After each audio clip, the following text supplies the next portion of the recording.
yung lalo pang gumanda ang ikot ng bola at pasahan ng Golden State Warriors ngayon. Usapang basketball na naman tayo mga tropa. Ayan na nga, natapos na yung 2 linggo sa NBA. Alamin natin kung malakas na ba talaga tong Golden State Warriors, kung tama ba yung pagkakakuha nila kay Darius Saric tsaka kay Chris Paul. Talaga bang pang finals bound na sila or pwede na ba sila maging champion this season? Panoodin natin to. Pero bago ang lahat, huwag kalimutang mag-like, mag-subscribe and share para sa marami pang usapang basketball. Let's go! Pero bagong lahat, tignan muna natin ginawa ni Steph Curry kay Dillon Brooks. Sabi daw kasi, may masamang sinabi talaga to si Dillon Brooks kay Steph Curry. Ang sabi ni Steph Curry, kala mo nakalimutan ko yun . Ang sabi, lalong lumalakas si Steph Curry pag umiinit yung ulo niya. Tignan nyo yung ginawa dyan, no?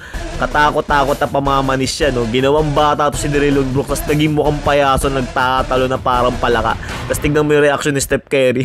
Ayun, lamog ka na talaga. First game, Phoenix Suns versus Golden State Warriors, 108-104.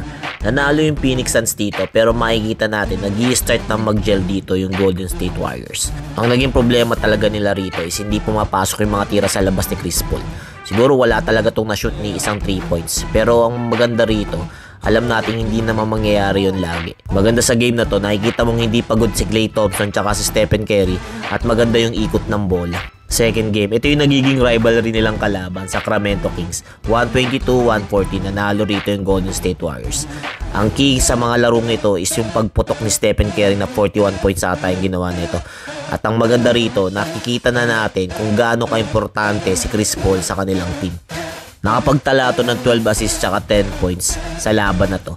At nakikita talaga natin dito na ang ganda na ng distribution ng bola nung nandyan si Chris Paul. Papahinga rin ng gusto rito si Stephen Curry kaya nakatala siya ng 41 points. Golden State Warriors versus Houston Rockets. Nanalo nga rito yung GSW. Ang maganda sa game na to, alam naman natin yung rivalry ni Dillon Brooks tsaka ni Stephen Curry. Ang maganda sa laban na to, gigil to si Steph Curry kasi si Dillon Brooks ang hiling magdadaldal nito para asarin yung pinakamagaling na scorer ng kabilang pupunan. Nakita lang talaga rito ang layo ng gap ng GSW sa Houston Rockets. Golden State Warriors versus New Orleans Pelicans. Panalo rito yung Golden State Warriors to 130-102. Ang maganda rito sa laban na to, dikdikan to sa una at saka sa gitna. Pero nakikita talaga natin dito yung lakas ng mga shooter ng Golden State Warriors. Kalat yung mga naging puntusan nito dahil sa mga shooter ng Golden State Warriors. Gumawa na si Chris Paul, si Saric, si Wiggins, si Payton, si Moody. Halos lahat na lang ng mga players dito gumagawa na. Ang maganda rito, ang ganda ng ikot ng bola at saka yung mga hustle ng mga players ng GSW kagaya niya na Moody at saka niya na Payton. 5th game ng GSW kontra Sacramento Kings. 101-102. Panalo ang GSW. Ang ganda nung laban na to. Dikdikan to hanggang sa uli. Makikita natin talaga rito yung Sacramento Kings talagang pumapalag sa GSW. Ang hindi nila inasahan dito yung pagputok ni Darius Saric. Nagtala to ng 15 points and 6 rebounds sa less than 20 minutes of action.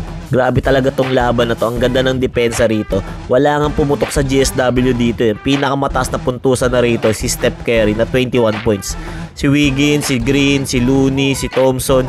Lahat sila mga mabababang scoring lang, pero ang maganda rito, nakikita mo na malakas yung team ng GSW. Kasi kalat yung puntusan. Isa pa, nakita na rin dito yung depensa ni Chris Paul na mapapakinabangan nila sa kanilang mga laro. Tapos, ang maganda rito, dalawa na yung playmaker nila. Andyan si Chris Paul, andyan din si Draymond Green. Kaya ang ganda talaga ng ikot ng bola, kaya ang dami yung nakakahawak ng bola ng maayos. Hanggang sa dulo, hindi mo talaga alam kung sino mananalo kasi palitan na lang talaga yung basket. Tapos naghahabol pa nga yung GSW. Pero sa mga ganitong pagkakataon, lumalabas yung experience ng GSW. Alam na ng mga veterano ng GSW yung mga gagawin sa mga ganitong pagkakataon. Una, dumrive at sumalaksak si Stephen Curry. Ngayon, makikita na natin grabe na yung depensa kay Curry. Pero hindi lang naman kasi din yung scorer ng GSW. Andyan si Klay Thompson. W's ngayon. Golden State Warriors versus Detroit Pistons. 120-109. Ito yung laban na alam natin na kayang-kaya talagang dominahin ng GSW. Kasi alam naman natin rebuilding tong Detroit Pistons tsaka puro rookie pa lang to. Umangat talaga rito yung depensa ng Golden State Warriors tsaka yung maganda nilang pasahan. Kagaya niya nila Moody, nila Gary Payton. Tapos dito si Chris Paul nakapagtala na ng 17 points na alam natin na kayang-kaya pala niyang umiscore. Hindi lang pasa yung kaya niyang gawin.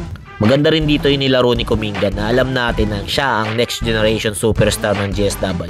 Hanggang early fourth quarter dumidikit pa tong Detroit Pistons, pero alam naman natin pag uminit na si Klay Thompson tsaka si Stephen Curry, wala na, talagang magkakaroon na to ng separation. Pag pumapasok na yung mga tira ng Splash Brothers tulad ng ganyan, tapos na yung magiging laban ito.